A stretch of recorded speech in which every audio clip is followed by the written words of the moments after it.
And good morning. It's a pleasure to take my turn at giving all of you some history from our 175th celebration. As Brian shared last week, he provided quite the segue for today's history. This presentation circles us back again to 1905. As noted in a historical account compiled by Ruth Hoker, many of you may remember Ruth Hoker.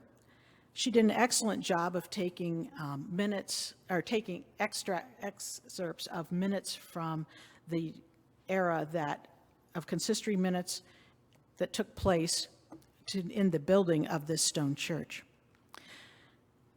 The Dorcas Society, if you recall, made the following motion at their meeting held September 27th, 1905.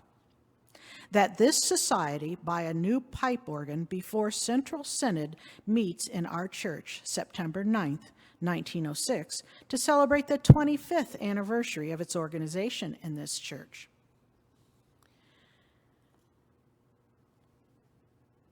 Thank goodness, as Brian shared with a previous minister, the right minister was in our church at the right time.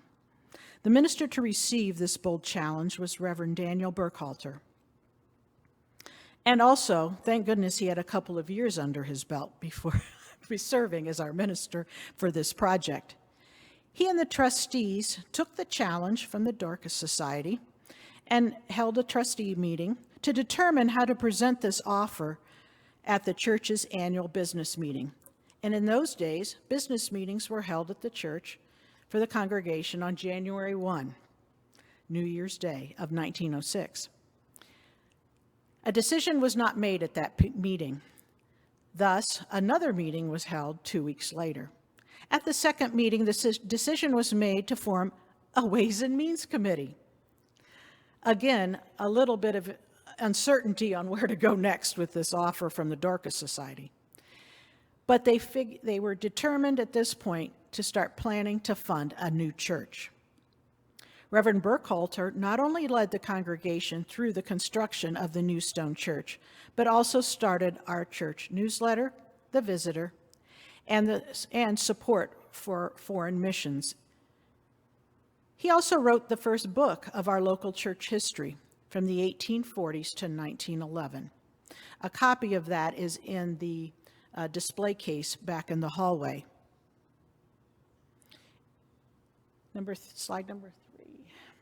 So perhaps in 1905, church members agreed to replace only a 50-year-old church in order to keep up with new technology of the times.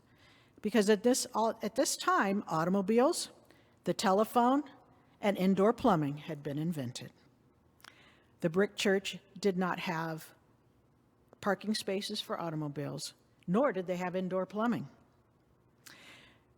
Because by March of 1906, a monthly subscription plan was designed, and pink envelopes were ordered for members to use in their monthly payments for the next 2 years. So power to the pink envelope. By May 27th, 1906, church members had pledged $12,000 for the new church. At that time, the church was estimated to cost $30,000. And on June 25th of 1909, the groundbreaking and cornerstone laying ceremony was held.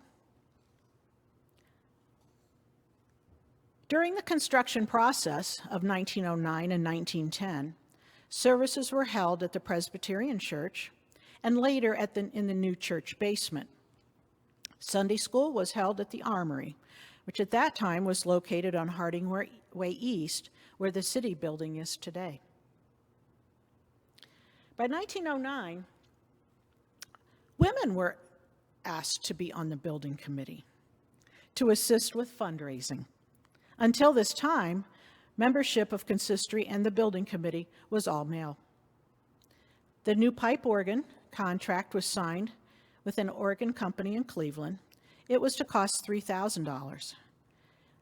Our organ fund raised that, but also was supported by a $1,000 Carnegie grant.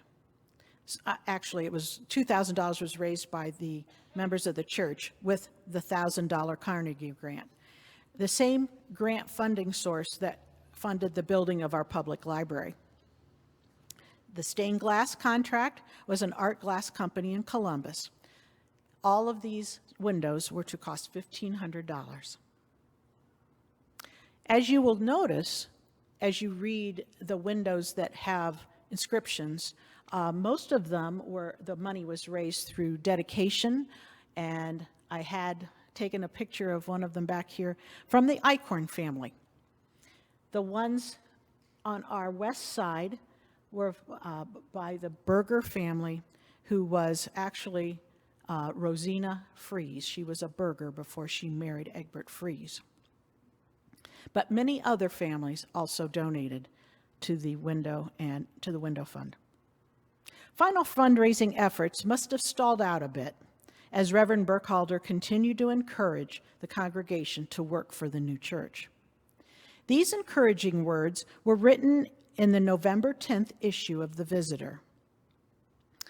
Church loyalty, a proper pride, love of Christ, and the spirit of genuine devotion to the best interests of yourself and your children should all severally and unitedly prompt you to lay this money on the altar of the Lord, liberally, gladly, cheerfully, promptly.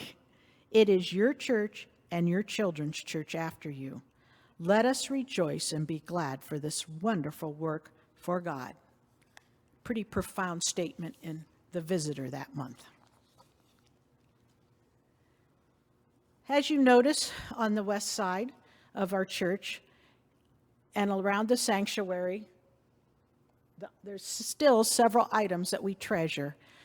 The generosity of those church members before us, like the baptismal font and the communion table. Many names on the stained glass windows, as I had mentioned before, were from special groups around the church. The old church bell was installed in December 1909. If you recall from Brian's service, it is the one item that transferred from the old brick church to our new stone church. And it was rung in the new church tower on New Year's Eve.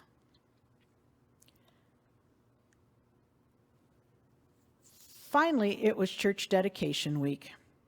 It was to be an entire week in length.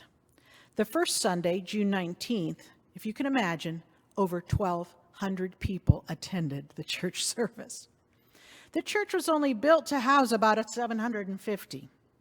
Many stood outside on a hot Sunday morning. Understanding, too, that the church grounds had not even been graded yet or any grass seed planted.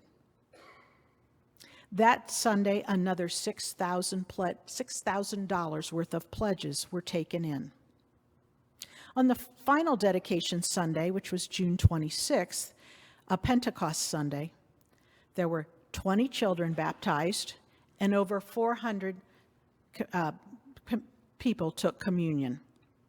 I am certain that service lasted longer than 1 hour. By the end of 1916, the church debt was paid off, and a banquet was held to celebrate the achievement in early 1917. With the completion of our new stone church, Reverend Burkhalter's energies turned to his long commitment to foreign missions. On July 23, 1911, a moving farewell service was held for 3 of our own missionaries. Miss Ollie Brick, who is on the right of the slides, Reverend Ward and Mrs. Frida Plack Hartman were the 3 missionaries being honored. The ladies were students at Heidelberg College and attended a talk from a returned missionary. This session and previous spiritual trainings from Reverend and Mrs. Burkhalter inspired the young adults to enter missionary service. Reverend Burkhalter was instrumental in arranging several congregations in the area to pledge enough money to support these missionaries for 7 years. He also visited Miss Brick while she served in Japan. Ollie Brick served 10 years in Japan, leaving to recuperate from tuberculosis. She returned and to the United States and earned a master's degree from Columbia University in New York City. She eventually returned to Galion to teach for Galion City Schools another 27 years. The Hartmans spent 38 years as missionaries in the Hunan province of China, rearing their children there. When missionaries were forced out of China in 1949, the Hartmans moved to Hong Kong. Their daughter, Lucille, who is the center of the photo, stayed in Hong Kong to teach English at the Kowloon True Light Middle School. Younger women of our church formed the Frida Ali Circle in recognition of their mission. The next slide. Beyond the challenges of building and paying for a new church, World War I tested the German cultures of the United States. An American flag flew on our sanctuary during this time to demonstrate the support for our country's commitment overseas. 30 church members served in World War I. As our church supported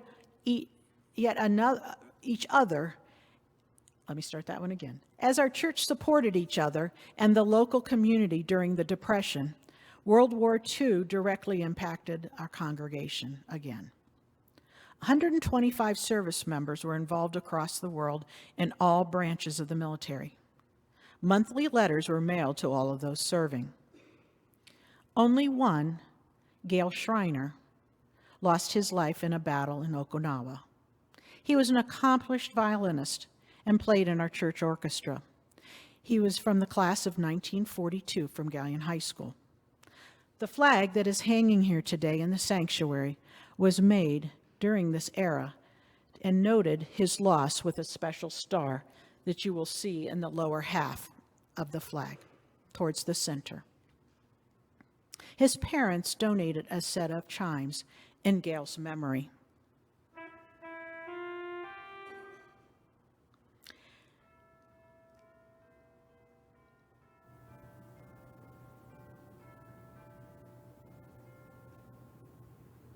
Thank you, John. As our church nears the middle of the 20th century, these two church members were just in the middle of their years of service and careers here at First Church. As many of you remember, Miss Miriam Sayre, who served as our church organist for 65 years. She was also one of the infants that were baptized in the 1910 dedication service of our church. Reverend Reuben Ellicker came to the Galion Reformed Church in 1930 and served for 29 years, becoming our longest-serving minister. His years of leadership were challenged with the Depression, World War II, and the Korean conflict. The post-war era creates new challenges for the second half of our 20th century, which will be remembered by Judy Eichhorn next week. Thank you.